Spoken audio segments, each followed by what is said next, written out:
दोस्तों हरे कृष्णा बाय अंजू तैल चैनल में आपका स्वागत है। मैं आज आपको कार्तिक मास के कृष्ण पक्ष की एकादशी रमा एकादशी व्रत कथा सुनाने जा रही हूँ। धर्मराज युधिष्ठिर बोले, हे भगवान, अब आप मुझे कार्तिक मास के कृष्ण पक्ष की एकादशी की कथा सुनाइए। इस एकादशी का नाम क्या है तथा इससे कौन सा फल मिलता है। श्री कृष्ण भगवान बोले कि हे राजेश्वर, कार्तिक मास की कृष्ण पक्ष की एकादशी का नाम रमा है। इसके व्रत से समस्त पाप नष्ट हो जाते हैं। इसकी कथा इस प्रकार है। बोलो भगवान विष्णु की जय। प्राचीन काल में मुचुकुंद नाम का एक राजा राज्य करता था। उसके इंद्र, वरुण, कबीर, विभीषण आदि मित्र थे। वह सत्यावादी तथा विष्णु भक्त था। उसके एक उत्तम चंद्रभागा नाम की लड़की उत्पन्न हुई। उसने इस लड़की का विवाह राजा चंद्रसेन के पुत्र शोभन के साथ कर दिया। एक समय जब कि वह अपनी मायके में थी, एक एकादशी पड़ी। चंद्रभागा सोचने लगी कि अब एकादशी समीप आ गई है, परंतु मेरा पति अत्यंत कमजोर है, इसलिए वह यह व्रत नहीं कर सकते, परंतु मेरे पिताजी की आज्ञा कठिन है। जब दशमी आई तब राज्य में डिंडोरा पिटा। उसको सुनकर शोभन अपनी पत्नी के समीप गया और उससे पूछा कि हे प्रिय, तो मुझे कुछ उपाय बतलाओ, क्योंकि यदि मैं व्रत करूँगा तो अवश्य ही मर जाऊँगा।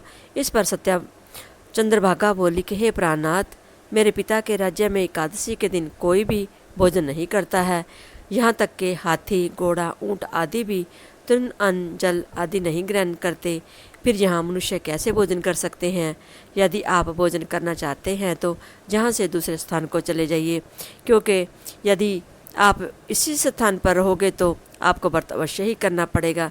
इस पर शोभन बोला कि हे प्रिय, आपका कहना बिल्कुल उत्तम है, मैं अवश्य ही करूँगा। भाग्य में जो लिखा है वही होएगा। ऐसा विचार करके उसने एकादशी का व्रत किया और अब सूर्य भगवान भी अस्त हो चले और जागरण के लिए रात्रि हुई। वह शोभन को दुख देने वाली थी। दूसरे दिन प्रांत से पहले शोभन इस संसार से चल बसा। राजा ने इसके मृतक शरीर को दहन करा दिया। चंद्रभागा अपने पति की आज्ञा अनुसार अग्नि में दहन न हुई, परंतु पिता के घर रहना उत्तम समझा।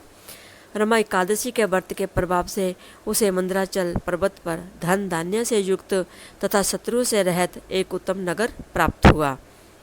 एक समय मुचुकुंद नगर में रहने वाला एक सोम शर्मा नाम का ब्राह्मण तीर्थ यात्रा के लिए निकला। उसने घूमते घूमते उसको देखा। उस ब्राह्मण ने उसको अपने राजा का जमाई जानकर उसके निकट गया। राजा शोभन ब्राह्मण को देखकर आसन से उठ खड़ा हुआ। अपने सुसर तथा स्त्री चंद्रभागा की कुशलता को पूछने लगा। सोम शर्मा ब्राह्मण बोला कि हे राजन, हमारे राजा कुशल है तथा आपकी पत्नी चंद्रभागा भी कुशल है। अब आप अपना वृत्तांत बतलाइए। मुझे यह बड़ा आश्चर्य है कि ऐसा विचित्र और सुंदर नगर आपको किस प्रकार प्राप्त हुआ। शोभन बोला कि हे ब्राह्मण, यह सब कार्तिक मास की कृष्ण पक्ष की रमा एकादशी के व्रत के प्रभाव से है।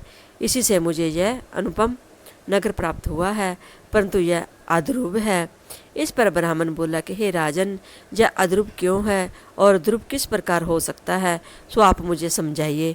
मैं आपके कहे अनुसार ही करूँगा। आप इसमें किंचित मात्र भी झूठ ना समझे। शोभन बोला कि हे ब्राह्मण, मैंने श्रद्धापूर्वक व्रत किया था, उसके प्रभाव से मुझे ये नगर प्राप्त हुआ है। इस वृत्तांत को राजा मुचुकुंद की पुत्री चंद्रभागा से कहोगे तो वह इसको ध्रुव बना सकती है। ब्राह्मण ने वहां आकर चंद्रभागा से समस्त वृत्तांत कहा।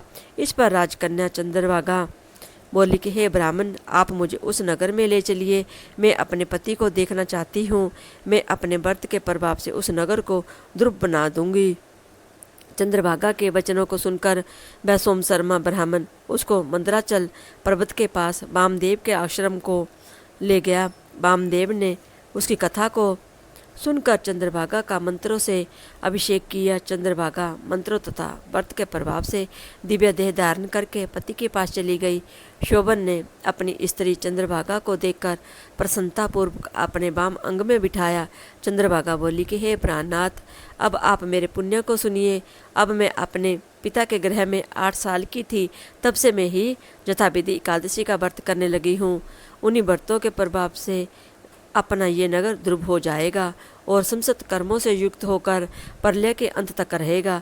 चंद्रभागा दिव्य रूप धारण करके तथा दिव्य आभूषणों तथा वस्त्रों से सजकर अपने पति के साथ आनंदपूर्वक रहने लगी और शोभन भी उसके साथ आनंदपूर्वक रहने लगा। हे राजन, जब मैंने रमा एकादशी का महत्व कहा है, जो मनुष्य इस रमा एकादशी के व्रत को करते हैं उनके समस्त ब्रह्म हत्या आदि के पाप नष्ट हो जाते हैं। जो मनुष्य रमा एकादशी का महत्व सुनते हैं और वह कहते हैं, वह अंत में विष्णु लोक को जाते हैं। बोलो भगवान विष्णु की जय।